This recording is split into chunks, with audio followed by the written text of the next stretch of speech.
Me llamo Marina Ibarra. Tengo 32 años. Y hace 3 semanas, mi propia madre contrató a 3 abogados para obligarme a renunciar a la herencia que me dejó mi padre. Justo en medio de su salón. Ella lo llamó una reunión familiar. Yo lo llamo una emboscada. Pensaron que iría sola. Pensaron que temblaría ante la jerga legal y las frases en latín. Pensaron que la hija a la que habían ignorado durante 20 años agacharía la cabeza y firmaría sobre la línea de puntos. Se equivocaron. Antes de contaros lo que pasó después, por favor, tomad un momento para darle a me gusta y suscribiros, pero solo si realmente disfrutáis de esta historia, y decidme desde dónde me veis y qué hora es allí. Para entender por qué estaba de pie en esa habitación, necesito llevaros 25 años atrás, al día en que mis padres se divorciaron. Tenía 7 años cuando mi mundo se partió en dos. Mi padre, Tomás Ibarra, era carpintero. Construía cosas con sus manos, muebles, armarios, sueños. Lo que no pudo construir fue una defensa contra los abogados de mi madre. Él no tenía dinero para los buenos, así que, cuando el divorcio fue definitivo, lo perdió casi todo. Mamá se quedó con el chalet, mamá se quedó con la custodia. Papá consiguió 2 fines de semana al mes y un corazón lleno de remordimientos. Todavía recuerdo la última vez que me dejó en casa de mamá después de uno de esos fines de semana. Se arrodilló en el porche, con sus manos callosas y suaves sobre mis hombros. «Recuerda esto, cariño», dijo. «No importa lo que te diga nadie, siempre estoy aquí, siempre te querré». Yo no entendía por qué tenía los ojos húmedos. Tenía 7 años. Pensaba que los padres simplemente lloraban a veces. Un año después, mamá se volvió a casar. Ricardo Portillo entró en nuestras vidas con sus trajes impecables y su hija Melissa, de su primer matrimonio. De repente, nuestra familia tenía una nueva estructura, una en la que yo no encajaba del todo. Ricardo nunca me pegó, nunca me gritó. Hizo algo más silencioso, algo que no dejaba moratones, pero que talló profundos surcos en mi autoestima. Simplemente actuaba como si yo no estuviera allí. En las cenas con invitados, mamá presentaba a la familia. «Este es mi marido Ricardo, y esta es Melissa, nuestra hija». Luego, casi como si se le acabara de ocurrir: «Ah, y esta es Marina, es de mi matrimonio anterior». Cada vez que lo decía, sentía que me hacía un poco más pequeña. Aprendí a volverme invisible en esa casa. Ser invisible era seguro. Invisible significaba menos preguntas, menos comparaciones, menos momentos en los que me quedaba corta frente a los recitales de piano y las notas de matrícula de honor de Melissa. Pero invisible también significaba olvidada. El favoritismo no era sutil, era un sistema mantenido cuidadosamente. Cuando tenía 16 años, le pedí dinero a mamá para comprar los libros de texto del nuevo curso. Me miró como si le hubiera pedido un collar de diamantes. «Pídeselo a tu padre», dijo. «Él es quien debe mantenerte». Esa misma semana, Melissa recibió un coche nuevo por su 18 cumpleaños. Un Audi A3 plateado con un lazo en el capó. Toda la familia se reunió para verla gritar de alegría. Empecé a trabajar después del instituto, fregando platos en una cafetería de la calle Mayor, cuidando jardines para los vecinos. Cada euro que ganaba se sentía como una pequeña rebelión. Ricardo se dio cuenta. Por supuesto que lo hizo. «Es igual que su padre», le dijo a mamá una noche, sin molestarse en bajar la voz. «Va a pasarse la vida haciendo el trabajo sucio de los demás». Fingí no oírlo, pero lo oí. Siempre lo oía. La peor parte llegó en mi graduación de bachillerato. Había quedado la primera de mi clase en matemáticas. Una pequeña victoria, pero mía. No esperaba nada de mi familia, y me dieron exactamente eso. Mamá olvidó invitar a los parientes. Ni tíos ni primos llenaron las butacas del auditorio, pero alguien estaba allí. En la última fila, con su vieja chaqueta marrón que le quedaba un poco grande a su cuerpo cada vez más delgado, estaba mi padre, Tomás Ibarra. Aplaudió más fuerte que nadie cuando dijeron mi nombre. Podía oírle por encima de toda la multitud. Después de la ceremonia, me encontró fuera. Sus ojos brillaban de nuevo, como lo habían hecho todos esos años atrás en el porche. Me puso un sobre en la mano. «He estado ahorrando», susurró. «¿Para tu universidad? No se lo digas a tu madre». Guardé ese secreto durante 14 años hasta que papá murió y el secreto se convirtió en una tormenta. La llamada llegó un martes. a las 7:04 a.m. Me estaba sirviendo mi primer café del día cuando mi teléfono vibró con un número desconocido. Casi no respondo. Ojalá pudiera decir que me alegro de haberlo hecho, pero la verdad es más complicada que eso. ¿Señorita Marina Ibarra? La voz era mayor, mesurada, profesional. Mi nombre es Javier Valderrama. Soy abogado de sucesiones. Era el abogado de su padre y su amigo. Una pausa. Siento mucho informarle que Tomás Ibarra falleció hace 3 días. Fue su corazón. Se fue pacíficamente mientras dormía. La taza de café se resbaló de mis dedos. La vi caer a cámara lenta. El líquido oscuro salpicando las baldosas blancas de la cocina. No pude moverme para cogerla. 3 días. Mi padre llevaba muerto 3 días. Señorita Ibarra, sigue ahí. ¿Quién más lo sabe? Mi voz sonaba extraña a mis propios oídos. Su madre fue notificada junto con su marido. Por supuesto que lo fueron, y ninguno de ellos me había llamado. Ni un mensaje de texto, ni un WhatsApp. Mi propio padre estaba muerto, y me enteré por un desconocido. Señor Valderrama, me apoyé contra la encimera. ¿Por qué me llama usted? Su padre dejó un testamento. Señorita Ibarra, uno muy específico. La nombró a usted como heredera universal. Me gustaría reunirme con usted para discutir los detalles. Heredera universal. Las palabras no tenían sentido. Papá era carpintero. Vivía en una casa modesta. Conducía una camioneta de hace 15 años. Debe haber algún error. No hay error. La voz de Javier se suavizó ligeramente. Tomás fue muy deliberado con esto. Me hizo prometer que la encontraría a usted primero antes que a nadie más. Y señorita Ibarra, me pidió que le dijera que no contacte a nadie de su familia sobre nuestra reunión. Fue muy específico al respecto. Mi corazón latía con fuerza. ¿Por qué? Porque sabía que intentarían quitárselo. El despacho de Javier Valderrama olía a libros viejos y cera para muebles. El tipo de olor que te hacía confiar en lo que ocurría dentro de esas paredes era mayor de lo que esperaba. Pelo plateado, gafas de montura metálica, el rostro curtido de un hombre que había visto a demasiadas familias destrozarse por dinero. Me indicó que me sentara. Una carpeta gruesa yacía sobre el escritorio entre nosotros.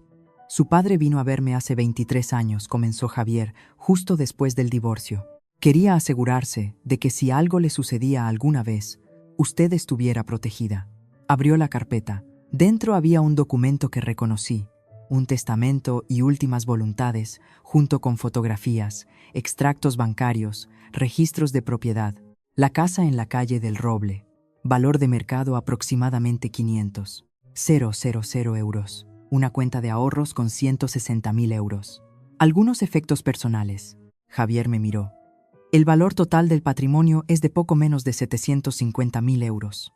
No podía respirar. Eso es imposible.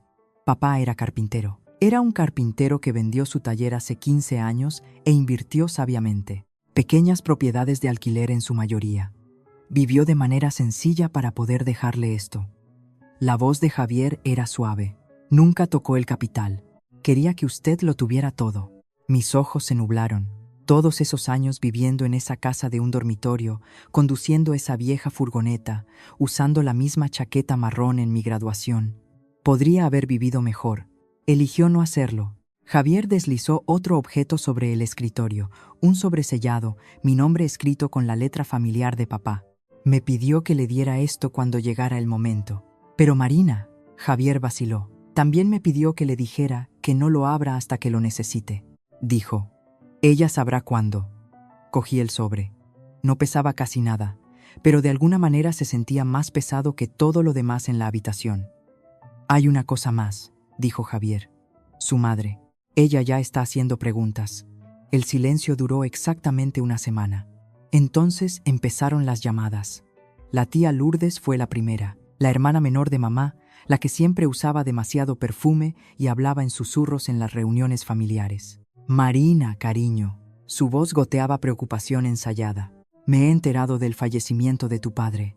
Qué pena. Y he oído que había algo de dinero de por medio. No dije nada. Cielo, tu madre está muy disgustada. Siente que estás excluyendo a la familia. ¿No crees que deberías compartir lo que dejó Tomás? Después de todo, ella también estuvo casada con él. Colgué. El tío Roberto llamó después. Luego, la prima Daniela. Luego gente con la que no había hablado en años. Todos, recordando de repente mi número. Todos con el mismo guión. Tu madre está destrozada. La familia debe permanecer unida. Tomás habría querido que compartieras. ¿Lo habría querido? Pensé en el sobre en mi cajón, todavía sellado. Pensé en las palabras de Javier.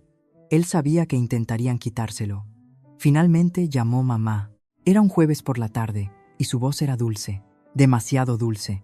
El tipo de dulzura que solía preceder a un castigo cuando era niña. Marina, querida, he estado intentando localizarte. Me he enterado del testamento. ¿Quién te lo ha dicho? Ignoró la pregunta.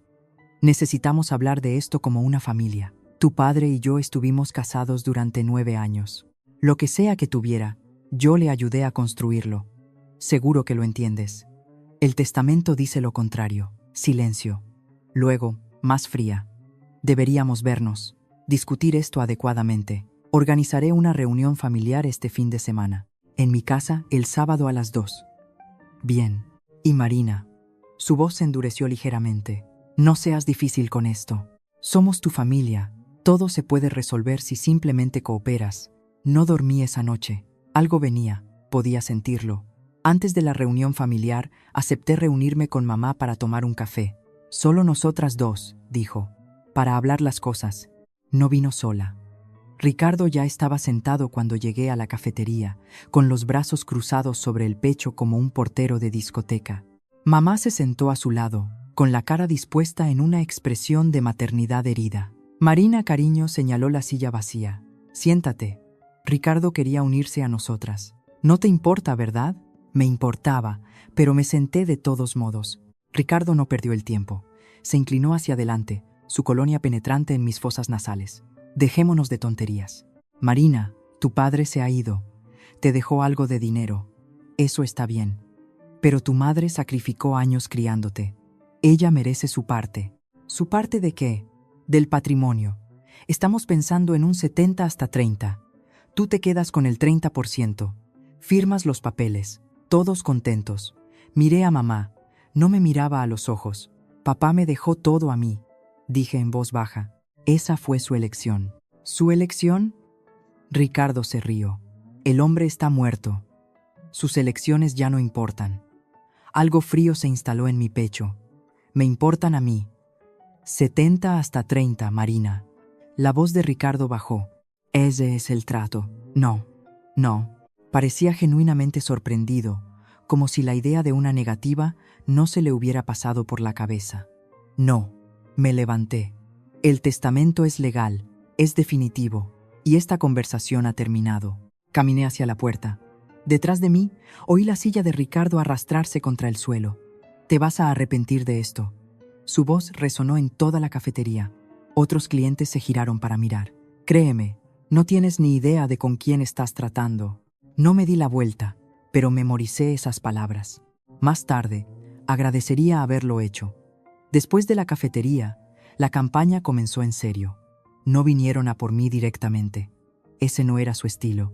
En su lugar, movilizaron a la red familiar, convirtiendo a los parientes en soldados de una guerra que yo nunca quise. Mi teléfono se convirtió en un arma apuntada a mi cordura. Los mensajes de texto se apilaban como acusaciones de la tía Lourdes. Tu madre ha llorado toda la noche. ¿Es en esto en lo que te has convertido? Del tío Roberto. Tomás se avergonzaría de ti. Lo sabes, ¿verdad? De primos a los que no había visto en una década. Egoísta, desagradecida, fría. Luego llegó la publicación en Facebook. Alguien, nunca confirmé quién, escribió un mensaje largo y emotivo en el grupo de chat familiar. Pintaba la imagen de una hija codiciosa que había abandonado a su madre, robado el patrimonio de su padre mediante manipulación, y ahora se negaba a compartir un solo céntimo con la familia que la crió. Los comentarios llegaron a raudales. Parientes que apenas recordaba me llamaron nombres que no puedo repetir aquí. Viejos amigos de la familia reaccionaron con iconos de enfado. Alguien compartió una foto mía de hace años con el pie de foto. Así es como se ve la traición. Hice capturas de pantalla de todo, cada mensaje, cada publicación, cada acusación. No sabía por qué lo estaba haciendo en ese momento. Algún instinto, tal vez, la voz de Javier en mi cabeza. Él sabía que intentarían quitárselo. Melissa me escribió por primera vez en meses. Estás destrozando a esta familia, Marina. Mamá no para de llorar. ¿Por qué nos haces esto? Escribí una respuesta, luego la borré, luego escribí otra. No estoy haciendo nada. Solo me niego a regalar lo que papá me dio. Ella no respondió. Siguieron 2 semanas de silencio. Sin llamadas, sin mensajes, nada. El silencio era peor que los ataques, porque el silencio significaba que estaban planeando algo. La llamada llegó un miércoles. La voz de mamá era diferente esta vez. Plana, profesional, despojada de toda la falsa dulzura. Marina, necesitamos reunirnos. Una reunión familiar este sábado, a las 2 en mi casa. ¿Qué hay que discutir? El futuro, una pausa. ¿Cómo podemos avanzar todos? Ricardo piensa. Todos pensamos que hay una manera de resolver esto sin abogados, sin tribunales, como una familia. Algo en la palabra abogados hizo que se me encogiera el estómago. La forma en que lo dijo, demasiado casual, demasiado ensayada. Bien, estaré allí. Bien. ¿Había satisfacción en su voz? Y Marina ven con la mente abierta. Solo queremos lo mejor para todos. Colgué e inmediatamente llamé a Javier. Una reunión familiar, le dije. El sábado. Mencionó abogados, pero dijo que podíamos resolverlo sin ellos. Javier se quedó callado un momento. Entonces, si mencionó abogados en absoluto, los tiene. Cuente con ello. ¿Qué debo hacer? Debe ir y debe tenerme cerca. Si las cosas se ponen feas, envíeme un mensaje. Yo entraré. Vacilé. ¿Qué espera exactamente? Espero que la presionen. ¿Intimidación? Quizás amenazas disfrazadas de preocupación. Podrían tener documentos listos para que firme, cosas que parezcan razonables pero no lo sean. La voz de Javier era firme. No firme nada, Marina. No acepte nada. Y pase lo que pase, no pierda los nervios. Eso es lo que quieren. Pensé en las palabras de Ricardo en la cafetería. Te vas a arrepentir de esto, Javier. ¿Cree que papá vio venir esto? Su padre pasó 20 años preparándose para este escenario exacto. Otra pausa. La quería mucho, Marina, y conocía a su madre mejor que nadie. Esa noche, finalmente, miré el sobre sellado en mi cajón. Aún no, pero pronto. La noche antes de la reunión familiar, abrí el sobre. La letra de papá llenaba la página, ligeramente temblorosa, como si hubiera sido escrita por una mano mayor, pero inconfundiblemente suya. La misma mano que había firmado mis tarjetas de cumpleaños, mi cheque de graduación, cada pequeña nota que me había enviado. Mi queridísima Marina, si estás leyendo esto, me he ido. Y si Javier te dio esto ahora, significa que tu madre ha empezado. Siempre supe que lo haría. Algunas cosas nunca cambian. Hay algo que nunca te conté. Durante el divorcio, tu madre amenazó con apartarte completamente. Sin visitas, sin contacto. Tenía un amigo abogado que dijo que podía hacerlo realidad. Yo estaba aterrorizado. Solo tenía 7 años, así que firmé renunciando a todo. La casa, los ahorros, todo. Solo para mantener mis fines de semana contigo. Solo para mantener algún pedazo de mi hija en mi vida. Me equivoqué al ceder. Debería haber luchado más fuerte. Ese arrepentimiento me ha seguido cada día desde entonces. Pero no dejaré que cometas el mismo error. No dejaré que te inclines ante personas que no merecen tu respeto. Todo está preparado. Javier tiene la documentación, el testamento, las evaluaciones médicas, cada protección legal que pude pensar. También tiene grabaciones, cosas que tu madre dijo, cosas que pensó que nadie oiría nunca. Confía en Javier. Confía en ti misma. Y recuerda lo que te dije en ese porche cuando tenías 7 años. Siempre estoy aquí. Siempre te querré. No dejes que se lleven lo que es tuyo, cariño. No el dinero. Eso es solo papel. No dejes que se lleven tu dignidad, tu derecho a mantenerte firme. Ese es mi verdadero regalo para ti. Con amor siempre, papá. Me senté en la oscuridad durante mucho tiempo después de eso. La carta presionada contra mi pecho, lágrimas corriendo por mi cara. Él lo había sabido, se había preparado. Incluso desde el más allá, papá todavía me estaba protegiendo. Viernes por la mañana, oficina de Javier. La última sesión de estrategia antes de la batalla. Extendió documentos sobre la mesa de conferencias como un general planeando una campaña. El testamento ante notario y con testigos. Certificaciones médicas confirmando la competencia mental de papá, registros de propiedad, extractos bancarios, todo organizado, todo a prueba de balas. Intentarán alegar que Tomás no estaba en su sano juicio, dijo Javier.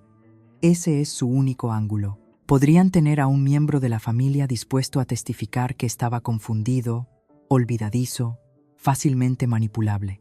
Tía Lourdes, dije inmediatamente. Ella mentiría por mamá. Entonces tenemos esto. Javier sostuvo una carpeta. Evaluación psiquiátrica de la doctora Patricia Morales, realizada 8 semanas antes de la muerte de su padre. Evaluación cognitiva completa. Tomás pasó con nota. Cualquier juez en España aceptará esto. Dejó otro objeto. Un pendrive USB. 47 mensajes de texto. 23 llamadas telefónicas grabadas. 15 publicaciones en redes sociales. Todo documentando una campaña de acoso coordinada contra usted. Los ojos de Javier se encontraron con los míos. Si intentan hacerse las víctimas, tenemos pruebas de quiénes son los verdaderos agresores. Me quedé mirando el pequeño dispositivo. Papá le dijo que recopilara esto. Su padre me dijo que me preparara para la guerra. La voz de Javier se suavizó. Esperaba que no llegara a esto, pero conocía a su madre. Conocía a su marido. La quería a usted armada. ¿Y si tienen abogados mañana? Entonces entro yo. Javier me entregó su tarjeta. Mantenga su teléfono accesible. Si ve representación legal, envíeme una palabra. Ahora, estaré aparcado a 2 calles de distancia. Respiré hondo. ¿Algo más? Sí. Javier se inclinó hacia adelante. Digan lo que digan. La acusen de lo que la acusen. No reaccione, no levante la voz, no llore, no les dé munición. Hizo una pausa. Su padre siempre dijo que usted era más fuerte de lo que sabía. Mañana demuéstreles que tenía razón. Asentí. Lista o no, la guerra se acercaba. Sábado, 1:55 p.m. Aparqué frente a la casa de mamá con el corazón martilleando contra mis costillas. El coche de Javier estaba aparcado a 2 calles como prometió. Un pequeño consuelo, un salvavidas. La casa se veía igual que siempre. Fachada blanca, césped cuidado, el sueño español envuelto en una valla. Había pasado años tratando de pertenecer dentro de esas paredes. Ahora se sentían como territorio enemigo. Subí los escalones del porche. Antes de que pudiera llamar, la puerta se abrió. Mamá estaba allí, su sonrisa demasiado amplia, demasiado practicada. Marina, has venido. Se inclinó para darme un abrazo. No se lo devolví. Entra, entra. Todo el mundo está esperando. Todo el mundo. El salón estaba más lleno de lo que esperaba. Mamá y Ricardo ocupaban el sofá principal. Tía Lourdes estaba sentada en un sillón, evitando mis ojos. Tío Roberto estaba junto a la ventana, de brazos cruzados. Melissa estaba sentada en la esquina, mirando su teléfono. Y luego estaban las 3 personas que no reconocía. 2 hombres con trajes caros, una mujer con un maletín de cuero, todos sentados a la mesa del comedor, que había sido despejada excepto por pilas de papel y una grabadora digital. Mamá siguió mi mirada. Su sonrisa no vaciló. Marina, este es el señor Esteves y el señor Martínez, sus abogados, y esta es su asistente legal. Señaló hacia una silla vacía. Siéntate, cariño. Tenemos mucho que discutir. Permanecí de pie. Dijiste que esto era una reunión familiar. Lo es. La voz de Ricardo cortó el aire, engreída y satisfecha. Solo nos estamos asegurando de que todo esté debidamente documentado. Miré los papeles en la mesa, el dispositivo de grabación, los abogados que no me miraban a los ojos. Esto no era una reunión, esto era una emboscada, y pensaron que yo había entrado en ella sola. El señor Esteves habló primero, pelo plateado, tranquilo. El tipo de abogado que cobraba 500 euros la hora y parecía valer cada euro. Señorita Ibarra, gracias por unirse a nosotros hoy. Abrió una carpeta con lentitud deliberada. Representamos a su madre, la señora Diana Portillo, en asuntos relacionados con la herencia de Tomás Ibarra. No dije nada, solo esperé. Ha llegado a nuestra atención que el testamento que la deja a usted como heredera universal puede ser impugnable. Esteves miró sus notas. Tenemos razones para creer que Tomás Ibarra no estaba en pleno uso de sus facultades mentales cuando otorgó el documento. Tenemos testigos preparados para testificar sobre su deterioro mental en sus últimos años. Tía Lourdes se movió en su silla, todavía sin mirarme. Martínez se inclinó hacia adelante. Ahora bien, podríamos llevar esto al juzgado. Estos casos pueden arrastrarse durante años, señorita Ibarra. Los honorarios legales por sí solos podrían consumir la mitad del patrimonio. Nadie gana en ese escenario. Pero, continuó Esteves suavemente, hay una solución más sencilla, un acuerdo familiar. Usted firma una renuncia voluntaria, transfiriendo el 80% del patrimonio a su madre. Usted conserva el 20%. Limpio, simple. Todo el mundo sigue con sus vidas.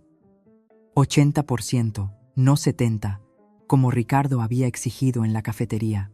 Se habían vuelto más codiciosos. Me están pidiendo que regale 600.000 euros. Le estamos pidiendo que sea razonable. Esteves empujó una pila gruesa de papeles hacia mí. Los documentos están justo aquí.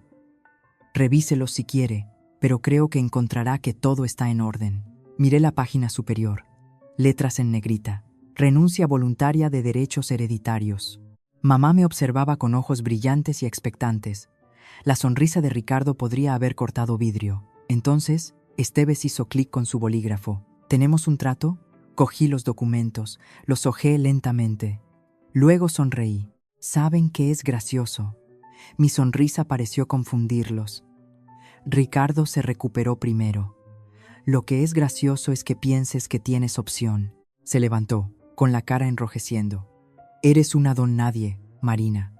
Una don nadie con un título de nada trabajando en un trabajo de nada. Y ahora tienes un poco de dinero, y de repente te crees mejor que nosotros. Ricardo, mamá empezó.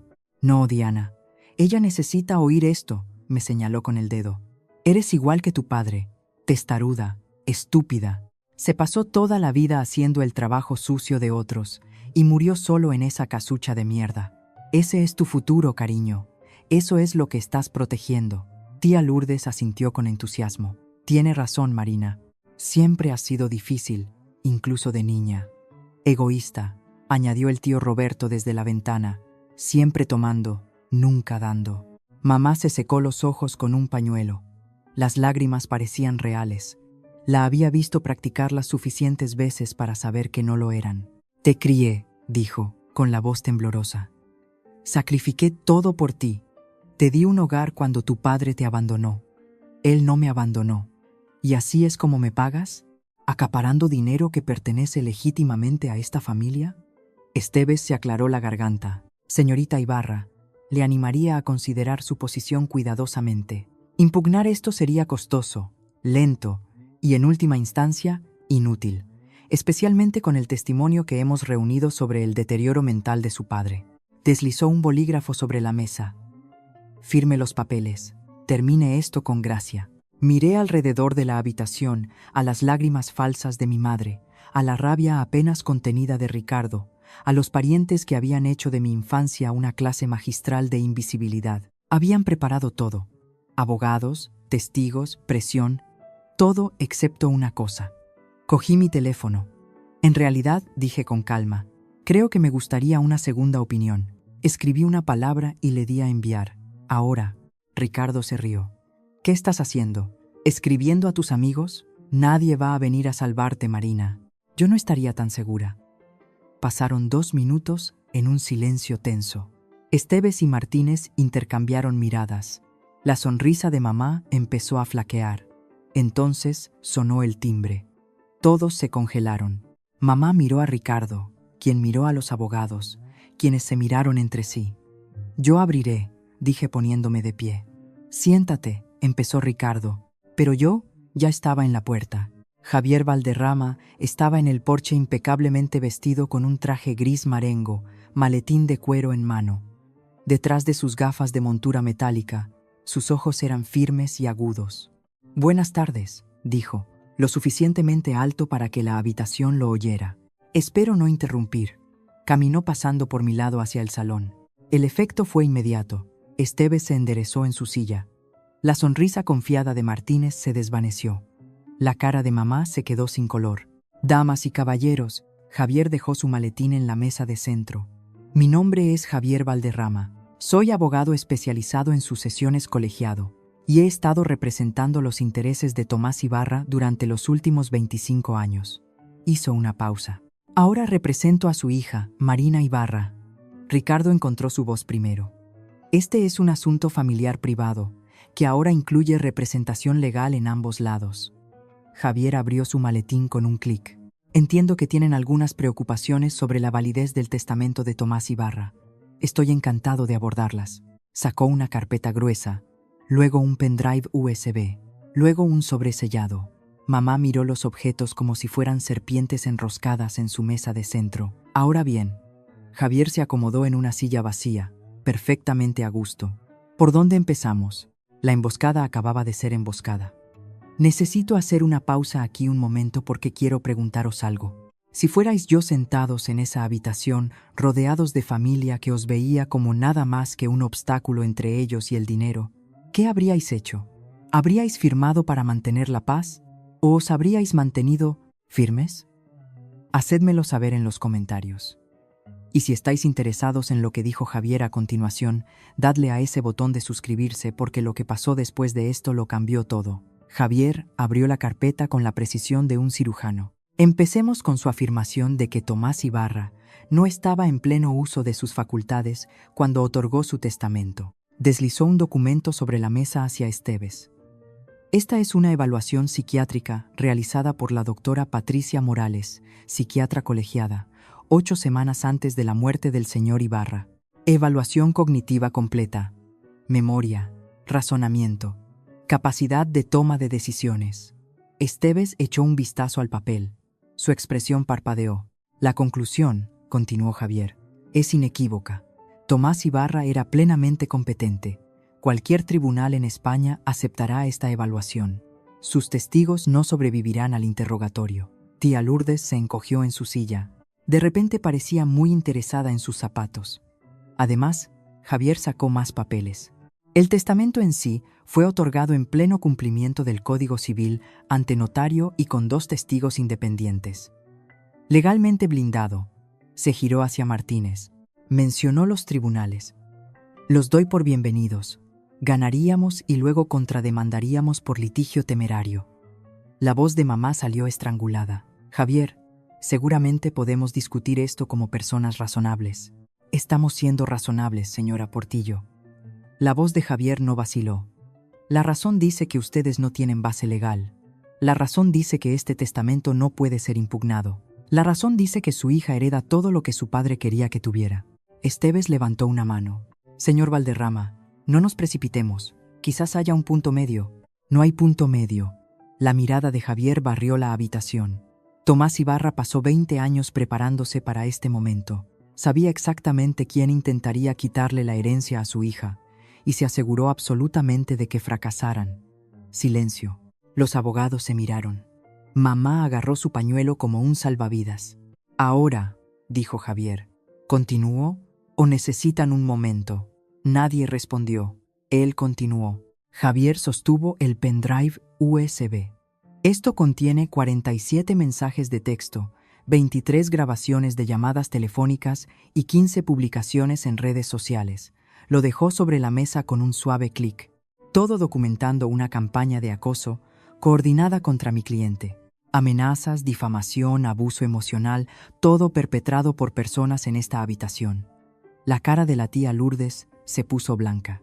El tío Roberto descruzó los brazos, repentinamente incómodo. Código Penal, delito de coacciones y acoso, continuó Javier, además de delitos contra el honor, calumnias e injurias. Por no mencionar la imposición intencional de angustia emocional, miró directamente a mamá. Si esto va a juicio, señora Portillo, no solo defenderé el testamento, presentaré contrademandas por acoso y difamación. Solicitaré judicialmente sus registros telefónicos, su cuenta de Facebook, cada mensaje que ha enviado en los últimos 3 meses. Ricardo golpeó la mesa con la palma de la mano. Esto es ridículo. Somos familia. No puedes demandar a la familia por... Puedo. La voz de Javier permaneció perfectamente nivelada. Y lo haré. La evidencia es abrumadora. Le gustaría ver los mensajes llamando a mi cliente egoísta, desagradecida y una vergüenza para la familia. Los tengo impresos y organizados cronológicamente. Mamá se giró hacia Esteves, su compostura resquebrajándose. Haz algo. Esteves reunió sus papeles lentamente. Su cara tenía la expresión de un hombre que acababa de darse cuenta de que estaba parado sobre arenas movedizas. Señora Portillo, creo que necesitamos reevaluar nuestra posición. Miró a Martínez. Quizás deberíamos continuar esta discusión en privado. Creo que eso es sabio. Estuvo de acuerdo Javier. Y mientras reevalúan, consideren esto. Tomás Ibarra grabó conversaciones, incluyendo una del 2001 cuando la señora Portillo amenazó con eliminarlo de la vida de su hija a menos que él renunciara a todos los bienes gananciales. El jadeo de mamá fue audible en toda la habitación. ¿Alguna pregunta? La habitación se desmoronó. Esteves y Martínez se levantaron, reuniendo sus archivos con la eficiencia apresurada de hombres que querían estar en cualquier otro lugar. La asistente legal ya estaba bordeando hacia la puerta. La señora Portillo se pondrá en contacto. Esteves no miró a nadie. Les recomendamos que busquen asesoramiento alternativo con respecto a este asunto. Se fueron sin otra palabra. La puerta principal se cerró tras ellos.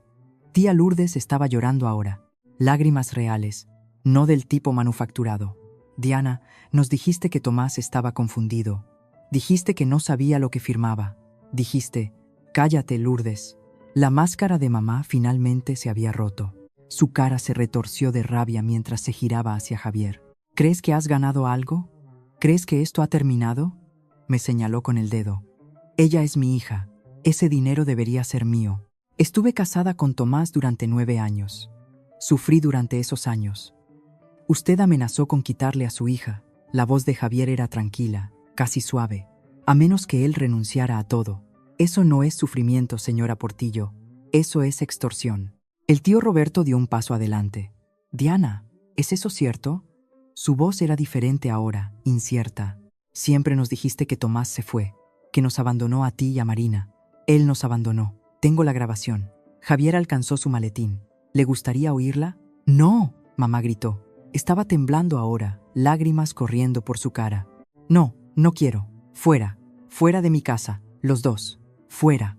Melissa estaba de pie junto a las escaleras, su teléfono olvidado en su mano.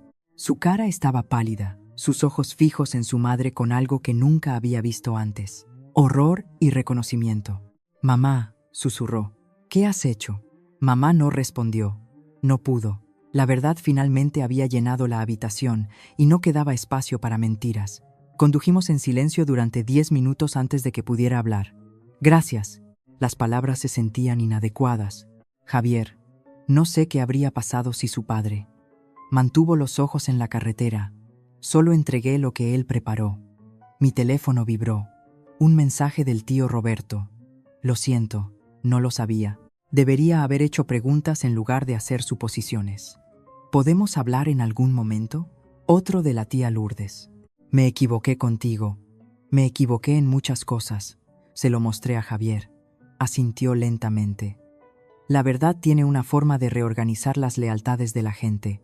Esa noche, nos sentamos en la oficina de Javier repasando los siguientes pasos. Cambiar las cerraduras de la casa de papá, instalar cámaras de seguridad adicionales, documentar cualquier contacto futuro de mamá o Ricardo. No se irán tranquilamente, advirtió Javier. La gente así rara vez lo hace, Ricardo especialmente.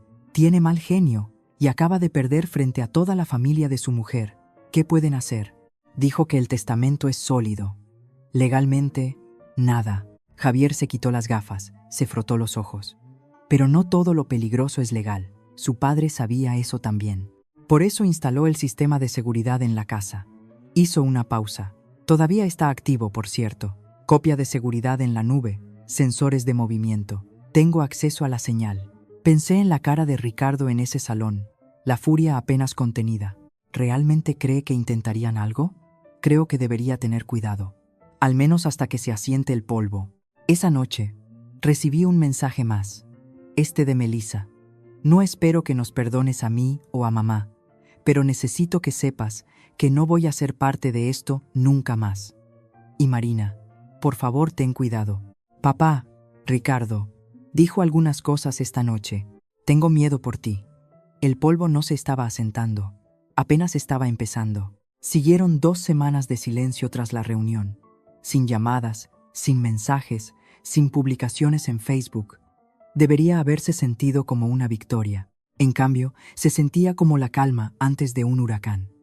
Empecé a pasar tiempo en casa de papá, mi casa ahora, ordenando sus pertenencias, preparándome para mudarme. Cada cajón que abría se sentía como una conversación con él.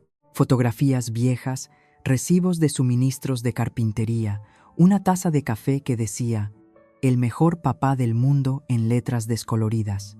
Una noche, alrededor de las 11, mi teléfono vibró con una alerta de la aplicación de seguridad que Javier había configurado. Movimiento detectado. Patio delantero. Abrí la señal en vivo, mi corazón acelerándose de repente. Una furgoneta oscura estaba parada junto a la acera, luces apagadas, motor en marcha. No podía ver al conductor a través de las ventanillas tintadas, pero reconocí el vehículo, el todoterreno de Ricardo. Durante 15 minutos simplemente se quedó allí. Miré, apenas respirando, mientras la cámara grababa cada segundo. Entonces, sin previo aviso, el vehículo arrancó y desapareció calle abajo. Llamé a Javier inmediatamente. Podría no ser nada, dijo, aunque su voz estaba tensa. Podría ser que solo estuviera vigilando la propiedad, viendo si te has mudado a las 11 de la noche. Llama a la policía, haz una denuncia, crea un rastro documental. Lo hice. El agente que vino fue educado, pero no particularmente preocupado. No se ha cometido ningún delito, señorita. Lo anotaremos en el archivo. Llámenos si pasa algo más. ¿Algo más? ¿Cómo qué? Quería preguntar. ¿Como allanamiento de morada? ¿Como agresión? ¿Como algo peor? A la mañana siguiente, otro mensaje de Melissa. Ha estado bebiendo todas las noches desde la reunión. Mamá no puede calmarlo. No deja de decir que le humillaste, que lo pagarás. Miré el mensaje durante mucho tiempo. Luego lo guardé en mi carpeta de pruebas. La alerta me despertó a las 3:07 a.m. Agarré mi teléfono, el pulso disparándose antes de que mis ojos siquiera enfocaran la pantalla. Movimiento detectado. Porche delantero. La señal de la cámara cargó. 2 figuras. Ropa oscura moviéndose rápidamente. Uno llevaba algo, un bidón rojo. El tipo que llenas con gasolina. No. Miré mientras la primera figura vertía líquido a lo largo de la barandilla del porche, a través de los escalones delanteros, alrededor de la base de los arbustos cuidadosamente recortados de papá. La segunda figura vigilaba, girando la cabeza a izquierda y derecha. Entonces el primero sacó un encendedor. Ya estaba marcando el 112 antes de que apareciera la llama. Alguien está prendiendo fuego a mi casa. Calle del Roble 742. Los tengo en cámara. La cerilla cayó. El porche estalló en naranja y amarillo, las llamas trepando por la barandilla de madera que mi padre había construido con sus propias manos. Pero entonces sucedió algo que ninguno de los pirómanos esperaba. El sistema de riego se activó. El agua estalló desde boquillas ocultas. Papá las había instalado hace años. Una precaución que yo ni siquiera conocía hasta que Javier la mencionó. Las llamas sisearon y chisporrotearon, luchando contra el rocío. En la cámara, vi a las 2 figuras congelarse en estado de shock. Luego corrieron directamente hacia el todoterreno de Ricardo, aparcado a media calle de distancia. La cámara captó la matrícula mientras se alejaban, claro como el día. Me quedé en línea con el 112 hasta que oí las sirenas. Los bomberos llegaron en 7 minutos. Para entonces, los aspersores habían hecho la mayor parte del trabajo. El porche estaba carbonizado, la barandilla destruida, pero la casa de papá, mi casa, seguía en pie. La policía vino después. Les mostré las imágenes. Los ojos de la gente se abrieron cuando vio la matrícula. Conocemos ese vehículo, dijo. Los tendremos bajo custodia en 1 hora.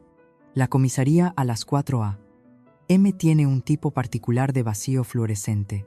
Me senté en una silla de plástico, Javier a mi lado, viendo a los agentes moverse por los pasillos como fantasmas. El inspector Aarón Blanco nos encontró alrededor de las 4:30. Un hombre sólido con ojos cansados y una placa que parecía haber visto demasiado. Señorita Ibarra, se sentó frente a nosotros. Hemos realizado 2 detenciones, Ricardo Portillo y Diana Portillo. Había esperado a Ricardo, pero oír el nombre de mi madre fue diferente. Aterrizó en algún lugar de mi pecho y se quedó allí, pesado y frío. Los encontramos en su residencia. La ropa del señor Portillo todavía olía a gasolina. La señora Portillo estaba intentando borrar mensajes de su teléfono. Blanco abrió una carpeta. Nuestro equipo técnico los recuperó. Comunicaciones entre los dos planeando el incendio, discutiendo el momento. Ella lo sabía, señorita Ibarra. No era solo una cómplice. Ella ayudó a planearlo. La mano de Javier encontró mi hombro. ¿Le gustaría verlos?, preguntó Blanco. No tiene ninguna obligación. No quería. Cada parte racional de mí gritaba que me fuera a casa, que dejara que el sistema judicial se encargara de esto, que nunca volviera a mirar esas caras. Pero había otra parte. La niña de 7 años que había estado de pie en ese porche viendo llorar a su padre. La niña que había sido obligada a sentirse invisible en su propia casa. La mujer a la que habían llamado egoísta por negarse a regalar su dignidad. Sí, dije. Quiero verlos. Me pusieron detrás de un espejo unidireccional. Mamá estaba sentada en la sala de interrogatorios 2.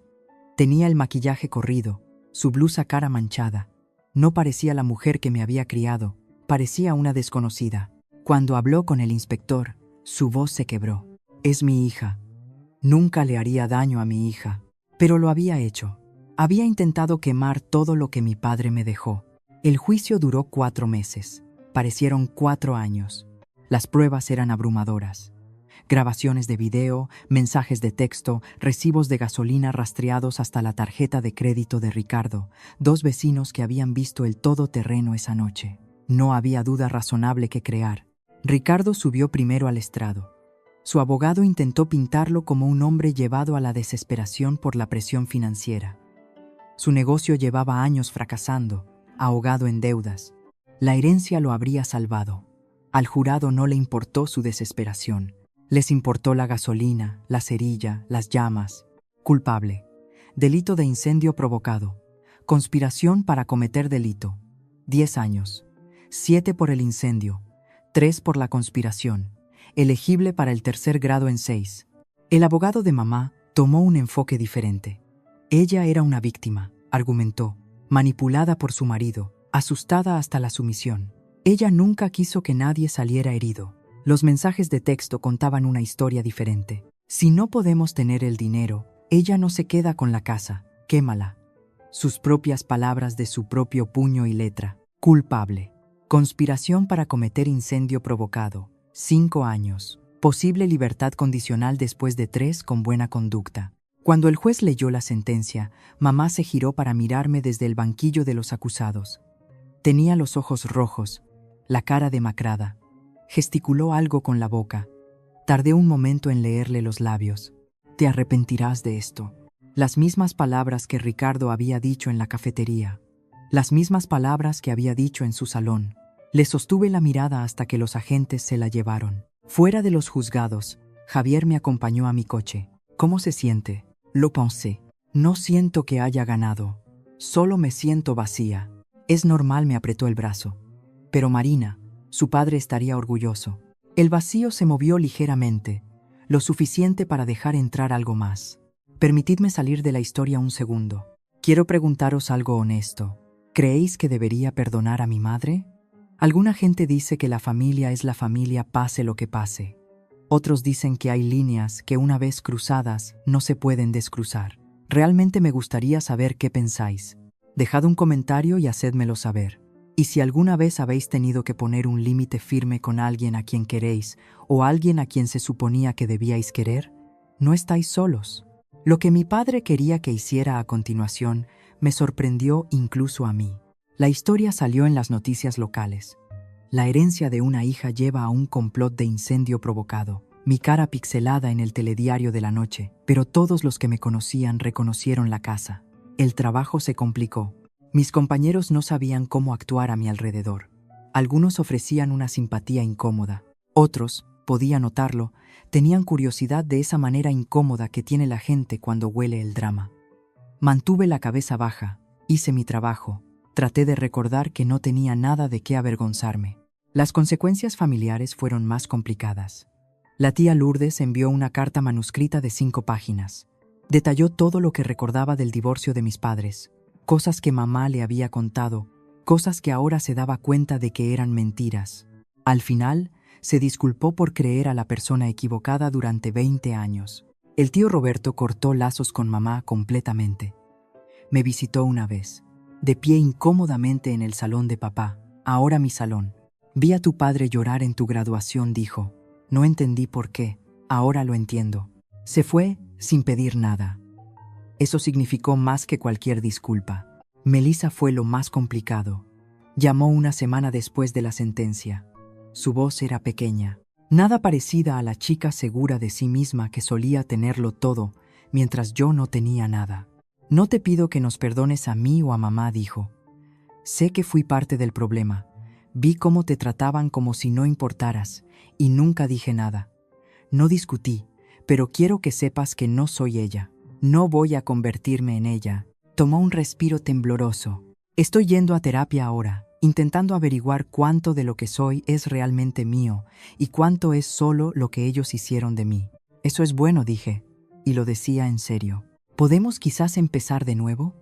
No como hermanas, solo como dos personas que comparten algo de historia. Lo pensé.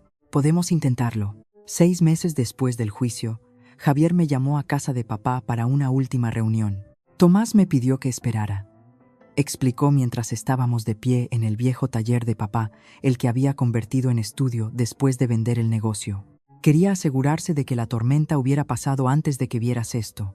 Javier caminó hacia la estantería empotrada y presionó algo que yo no podía ver. Un panel se abrió con un clic, revelando un compartimento oculto. Dentro había una caja de madera, tallada a mano, pulida hasta conseguir un brillo cálido. El tipo de caja que mi padre solía hacer para sus mejores clientes. Hizo esto para usted, dijo Javier en voz baja. Pasó 3 meses en ella. Dijo que era la pieza más importante que jamás había construido. Levanté la tapa con manos temblorosas. Fotografías, docenas de ellas. Yo a los 7 años sonriendo sin dientes. Yo a los 12 sosteniendo un trofeo de matemáticas. Yo a los 18 con mi birrete de graduación. Yo a los 25 dándole la mano a mi jefe, en mi primer trabajo de ingeniera. Cada foto tenía una nota en el reverso. La letra de papá. Marina, 7 años. El día que tuve que irme, me prometí a mí mismo que encontraría el camino de vuelta a ti. Marina, 12 años. Estaba al fondo del auditorio. Tú no me viste, pero yo te vi. Marina, 25 años. Conduje 3 horas para verte entrar en ese edificio de oficinas. Mi hija, la ingeniera, mi corazón casi estalla. La última foto era reciente. Yo de pie frente a mi apartamento, tomada desde el otro lado de la calle. La nota decía, mi preciosa niña. Cada elección que has hecho, la has hecho por tu cuenta. No podría estar más orgulloso. El dinero es solo papel. Estos momentos, esto es lo que realmente te dejo. La prueba de que siempre estuve ahí, de que siempre te quise, incluso cuando no podías verme. Sostuve la caja contra mi pecho y lloré. Ha pasado 1 año desde el juicio. Vivo en la casa de papá ahora. Nuestra casa. Mantuve su taller exactamente como lo dejó. El olor a serrín y cera para madera. Sus herramientas colgadas en filas perfectas en el tablero. El banco de trabajo donde construyó cosas hermosas para gente que las apreciaba. Algunas noches me siento ahí fuera con una taza de té y hablo con él. Sé que no puede oírme. O tal vez sí. De cualquier manera, ayuda. El dinero está en una cuenta de inversión, mayormente intacto. Todavía trabajo en mi empleo de ingeniera. Todavía conduzco mi coche práctico. Papá vivió sencillamente porque creía que la riqueza trataba sobre la seguridad, no sobre la ostentación. Ahora lo entiendo. Mamá sigue en prisión. Envía cartas a veces. No las leo. Eso no es crueldad, es protección. Javier me ayudó a ver la diferencia. A Ricardo le quedan otros 4 años mínimo. Tengo una orden de alejamiento permanente para cuando salga. El sistema legal se mueve despacio, pero se mueve. Melissa visita ocasionalmente. No somos íntimas.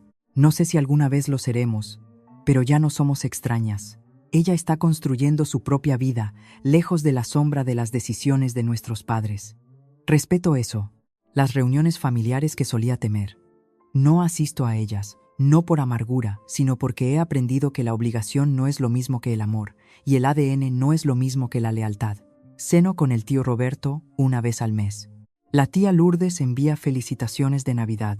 Estas pequeñas conexiones, elegidas libremente, significan más que toda la proximidad forzada de mi infancia. Ya no estoy enfadada.